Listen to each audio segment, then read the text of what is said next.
لا حول ولا قوة إلا بالله العلي العظيم. أعوذ بالله من الشيطان اللعين الرجيم. بسم الله الرحمن الرحيم. الحمد لله رب العالمين والصلاة والسلام على أشرف الأنبياء المرسلين وسيدنا ونبينا وشفيع ذنوبنا ومولانا مولانا الثقلين وجد الحسن والحسين أبي القاسم محمد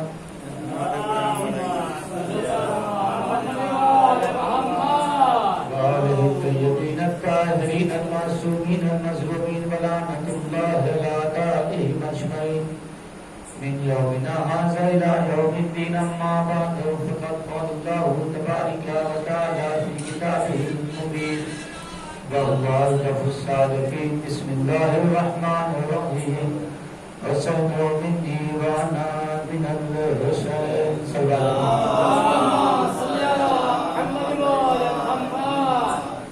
مجھے سامنے کرام برادران ملت ماتم داران امام حسین علیہ السلام. حضور بڑی مشہور معروف پیغمبر اکرم کی یہ حدیث ہے، میرا حسین مجھ سے اور میں حسین سے ہوں. کائنات کا رسول یہ ارشاد فرما رہا ہے میرا حسین مجھ سے اور میں حسین سے ہوں. عظمت حسین کے لیے سب سے بڑا جملہ یہی ہے کہ وہ ذات وہ ہستی کہہ رہی ہے کہ میں حسین سے ہوں. جس ہستی کے مقابل میں نہ کوئی ہستی ہے، جس ذات کے مقابل میں نہ کوئی ذات ہے، اور جس کے مقابل میں کائنات کی کوئی شے بھی ٹھہر نہیں سکتی، وہ رسول کہہ رہا ہے میرا حسین مجھ سے اور میں حسین. نبیوں کا نبی، سرداروں کا سردار، انبیاءوں کا سردار، رسولوں کا رسول یہ کہہ رہا ہے کہ میں حسین سے ہوں. عجیب بات ہے، ہمیشہ چھوٹے لوگ بڑوں سے ہوا کرتے ہیں، لیکن یہاں دیکھنے کو ملا بڑا چھوٹے سے کہہ رہا میں ہوں. کس نے کہا؟ کائنات کے رسول نے کہا کہ میں حسین سے ہوں، میں حسین سے ہوں. عدل و غور کرنے کی بات یہ ہے کہ اگر دنیا میں دیکھا جائے تو دو واقعے ملتے ہیں جہاں پر چھوٹا جو ہے بڑے سے ہوا ہے. کا پہلا واقعہ یہ ہے کہ رسول اللہ نے کہا کہ میں حسین سے ہوں، یہاں ایک بڑا انسان چھوٹے انسان سے ہو رہا ہے. دوسرا ایک واقعہ جناب موسیٰ کے دور کا ملتا ہے. غور کیجئے گا جناب موسیٰ کے دور میں کیا ہوا کہ جناب موسیٰ کے دور میں یہ ہوا کہ جب جناب موسیٰ کو اس بات کا ہلکا سے ذہن میں ایک خیال پیدا ہوا کہ میں ایک عالم ہوں، بڑا عالم ہوں. اب اللہ نے کہا کہ موسیٰ علم حاصل کرنے کے لیے فلاں مقام پہ چلے جاؤ. موسیٰ کون ہے؟ کہا صاحب شریعت نبی، یعنی وہ نبی ہے جس کے اوپر اللہ نے کتاب نازل کی، اور یہ اولو العزم پیغمبر میں سے ایک ہے. 5 بڑے رسولوں میں سے اس کا نام ہے. اور بھیجا کہاں جا رہا ہے؟ کہ ایک جگہ چلے جاؤ علم حاصل کرنے کے لیے. جناب موسیٰ اچھا گئے وہاں پہ، جیسا منظور الہی محبوب نے بتایا تھا ویسا بندہ کر رہا تھا. فلاں مقام پہ چلے جانا، فلاں زینے سے اتر جانا، فلاں آدمی سے شخص سے ملاقات ہوگی، وہ سلام دعا ہوگی، اس کے بعد وہ پوچھے گا کہ آپ علم سیکھنے کے لیے آئے ہیں. آپ کہے گا بالکل بے شک میں علم سیکھنے کے لیے آیا ہوں. پھر وہ آپ کو علم دے گا. یہ ساری باتیں ہو گئی. لیجیے جناب موسیٰ چلے ہیں کہاں پر؟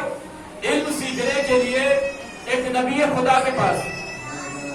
کس سے ملاقات ہوئی؟ جناب خضر سے ملاقات ہوئی علم سیکھنے کے لیے.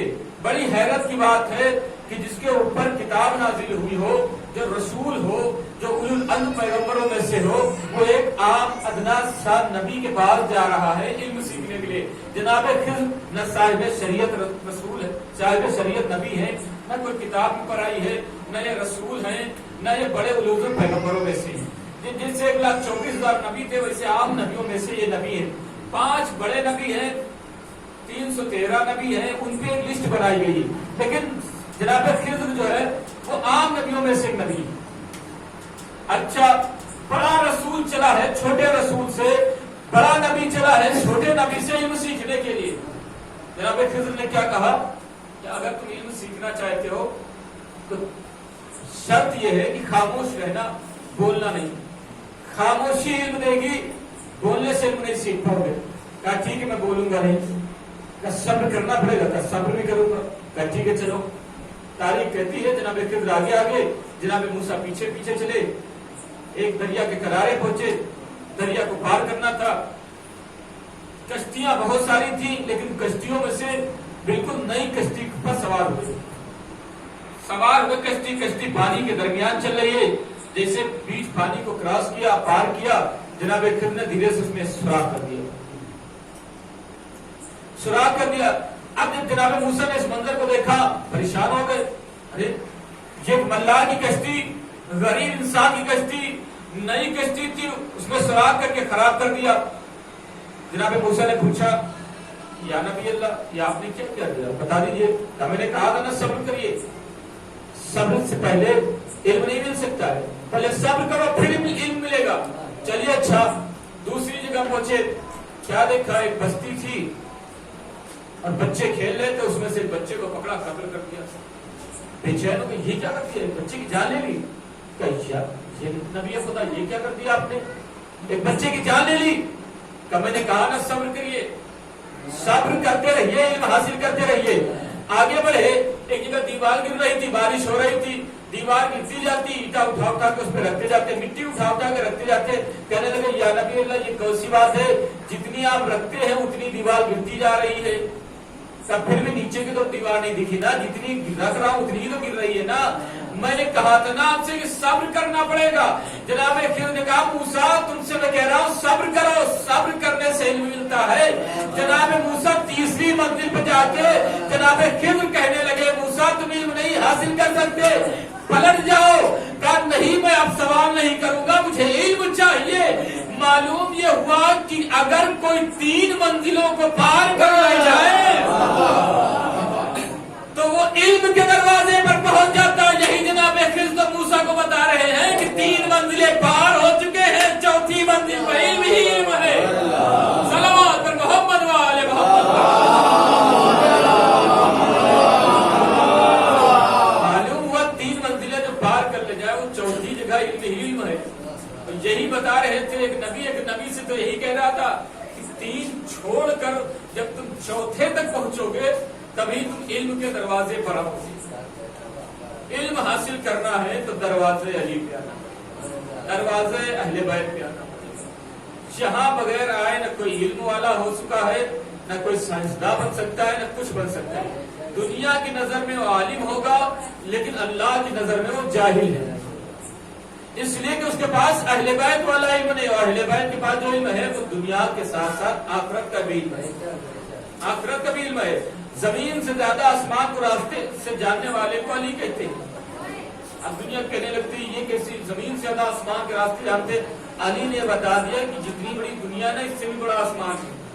دنیا میں جتنے راستے اس سے بھی زیادہ آسمان کے راستے. ورنہ مولا علی یہ نہیں کہتے کہ میں زمین سے زیادہ آسمان کے راستوں سے واقف ہوں. اس کا مطلب یہاں سے بھی زیادہ وہاں راستے ہیں. علم چاہیے تو دروازے علی پر آؤ، سخاوت چاہیے تو دروازے علی پہ آؤ، دنیا چاہیے تو دروازے علی پہ آؤ، آخرت چاہیے تو دروازے علی پہ آؤ. یہاں بغیر آئے کسی کا کچھ ہونے والا نہیں ہے. اب رسول اللہ نے جو کہا کہ یہ حسین مجھ سے اور میں حسین سے ہوں، اسی لیے رسول نے کہا تھا کہ جو انہیں چھوڑ دے گا وہ کہیں اور کا ہوگا، جو ان سے وابستہ رہے گا وہ جنتی کہلائے گا. ایک صلوات پڑھیے محمد والے.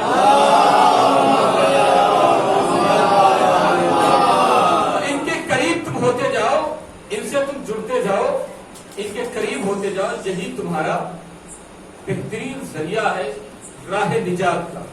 اگر تم نجات چاہتے ہو تو اہل بیت کے دروازے پر آؤ، زندگی چاہتے ہو تو اہل بیت کے دروازے پر آؤ، رزق چاہتے ہو تو اہل بیت کے دروازے پر آؤ.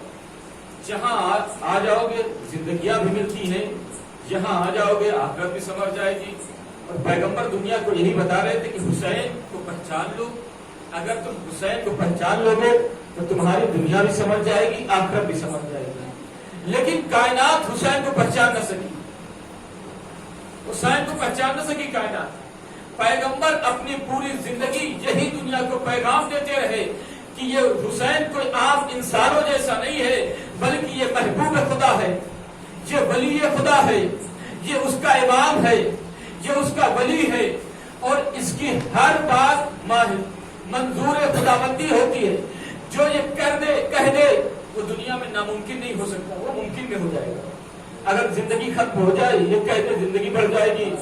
بے اولاد ہو یہ کہہ دے اولاد عطا ہو جائے گا. رزق نہیں یہ کہہ دے رزق میں اضافہ ہو جائے گا. سب کچھ ان کے پاس، تمہیں کہیں جانے کی ضرورت نہیں. یہی وجہ رہی کہ دنیا نے سوچا کہ جو رسول کہہ رہے وہ صحیح کہہ رہے ہیں یا غلط کہہ رہے ہیں. سوچا، لیکن سوچنے سے پہلے ہی رسول اللہ نے سب کو پیغام دے دیا تھا. کیا سوچ رہے تم تو انسان ہو یا فرشتے لے کر چلے گئے؟ تم تو ایک عام انسان ہو. کیا تھا؟ بچپن کا واقعہ تھا، جھولے میں جھول رہے تھے. ایک معمولی انسان نہیں آیا تھا، اللہ کا بنایا ہوا ملائکہ کا فرشتہ تھا. وہ آ کے لے کے چلا گیا. معلوم یہ ہوا کہ اگر اللہ کے دربار میں نہ سنی جا رہی ہو تو واسطہ حسین کا دے دو، حسین کا واسطہ دے دو، آپ کی دعا پوری ہو سکتی ہے. اس لیے کہ اس نے کہا کہ اگر کوئی زہرا کے لال کا ماتمدار ہوگا، حسین کی مجلس سے کوئی دعا کرے گا، مصائب حسین کے درمیان کوئی دعا کرے گا، اللہ اس کی دعا کو رد نہیں کرے گا. یہ ہے مرتبہ حسین ابن علی کا. لیکن اتنا مرتبہ جس کا ہو، اتنی فضیلت جس کی ہو، اس کے ساتھ کیا ہو؟ وہ ظلم و ستم ہوئے، وہ ظلم و ستم ہوئے. زہرا کے لال نے خود کہا ہے، اے میرے شیعوں کاش تم کربلا کے میدان میں ہوتے. اے میرے شیعوں کاش تم کربلا کے میدان میں ہوتے. تم خود دیکھتے کہ میں اپنے لال اصغر کے لیے کس طریقے سے پانی مانگ رہا تھا اور یہ لوگ کس طریقے سے منہ پھیر رہے تھے. یہ خود امام حسین کے جملے ہیں. ہاں عزیزو، آج 4 محرم کی تاریخ ہے. ایام ازا کے دن گزر رہے ہیں. زہرا کے لال کا پرسہ دے رہے ہیں. آج حسین کے بچپن کے دوست حبیب کے مسائل ہوئے.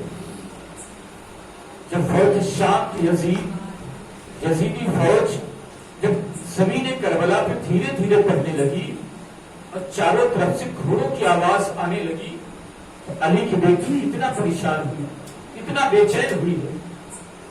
تاریخ لکھتی بے چینی کے عالم میں اپنے بھیا سے کہنے لگی، بھیا یہ لوگ تو بڑھ رہے ہیں، فوج شام میں تو اضافہ ہو رہا ہے، بھیا کیا تمہارا بھی کوئی دوست ہے جو مدد کے لیے آ سکے؟ زہرا کے لال نے اپنی بہن سے جب جملے کہ ہاں میری بہن، میرا بھی ایک دوست ہے جس دوست کا نام حبیب ابن مظاہر ہے. تاریخ لکھتی ہے حسین ابن علی نے خط لکھا حبیب ابن مظاہر کے حوالے اور قاصد کے حوالے کیا. لیجیے حبیب کے لیے قاصد خط لے کے چلا. کوفے کی گلیوں سے ہوتے ہوئے دروازے حبیب پر آیا. دستورباد کیا تھا. کون؟ کہا میں قاصد حسین ابن علی ہوں. نام حسین سننا تھا. ایک مرتبہ حبیب نے دروازے کو کھولا. جو دروازے کھولا قاصد نے ہاتھوں کو بڑھا کے خط حسین حوالے کر دیا. زہرا کے لال کا خط تھا، آنکھوں سے لگایا، خط کو چاک کیا، مضمون کو پڑھتے ہوئے بساختہ رونے لگے. کہنے لگے ہائے میرا مظلوم حسین، ہائے میرا مولا حسین. بیوی نے پوچھا کیا ہوا حبیب، کیوں رو رہے ہو؟ کہنے لگی معلوم ہے زہرا کے لال نے خط بھیجا ہے، میرے مولا نے خط بھیجا ہے. کہا کیا لکھا ہے؟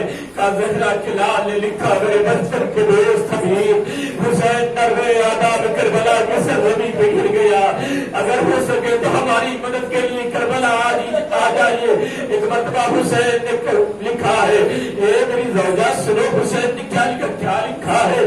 سب سنانے کے بعد حبیب نے جب جملے کہے تب معلوم ہے آگے کیا لکھا. حسین نے لکھا حبیب حسین تنہا نہیں ہے بلکہ حسین کے ساتھ علی کی بیٹی زینب آئی ہوئی ہے. نام زینب سننا تھا. کہنے لگی کیا فیصلہ ہے؟ کہا میں سوچ رہا ہوں میں چلا جاؤں، تمہارا کیا ہوگا؟ بیوی نے کہا چوڑیاں تم پہنو، گھر تمہارے حوالے، میں چلی نصرت حسین کے لیے. لیجیے حبیب راضی ہوئے نصرت حسین پہ جانے کے لیجیے. گھوڑا غلام کوفے کے باہر ہے اور اس کے بعد حبیب جب آئے سوار ہوئے میدان کربلا کے اندر داخل ہوئے. ایک گرد نمودار ہوئی، آواز دی حسین اکبر آگے بڑھو، عباس آگے بڑھو اور محمد اور قاسم آگے بڑھو. میرے بچپن کا دوست حبیب آ گیا. عزادارو جب حبیب آئے ہیں تو گھوڑے کی ٹاپ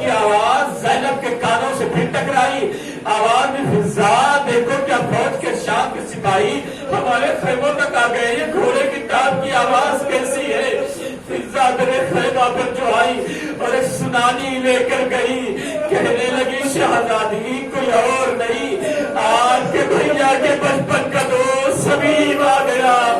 زینب نے جب جملے کہے، اے فضان جاؤ کہہ دو حبیب سے کہہ دو علی کی بیٹی نے تمہیں سلام کہلایا۔ لیجیے حبیب نے جیسے ہی نام زینب کا سنا، سلام زینب کا سنا، سوٹا زمین پر گر گئے۔ زمین کربلا کی خاک اٹھا اٹھا کر سر پر لگا کے کہہ رہے، ہائے رے حسین کی مصیبت، شہزادیاں غلام کو سلام کہلا رہی ہے۔ خدا آپ کو کسی کا من اور لائے سوائے مضمون کربلا کے شہزادیاں غلاموں کو سلام کہلا رہی ہیں۔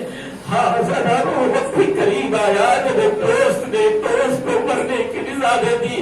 لیجیے کربلا کے میدان میں دوستی نبھانے کے لیے کس طریقے سے چل رہا ہے۔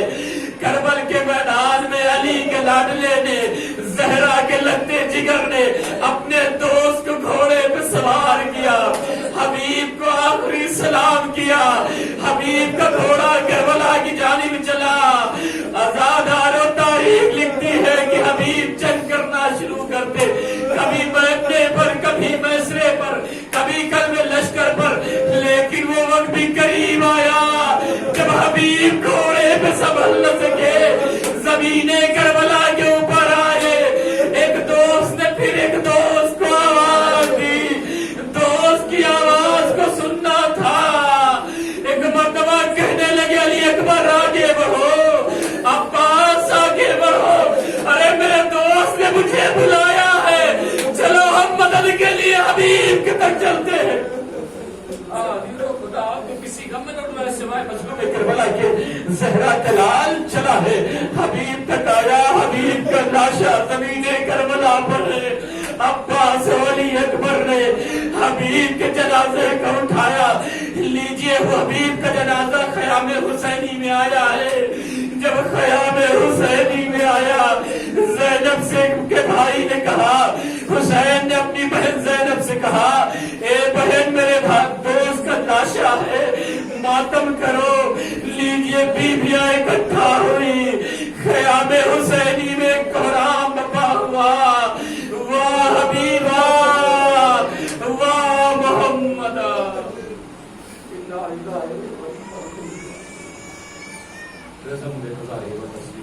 معبود ہمارے سوا اپنی بات کا معبود جہاں شان جان مالک کا تعلق کو محفوظ معبود امام زمانہ کی جو جیسے تعلیم فرما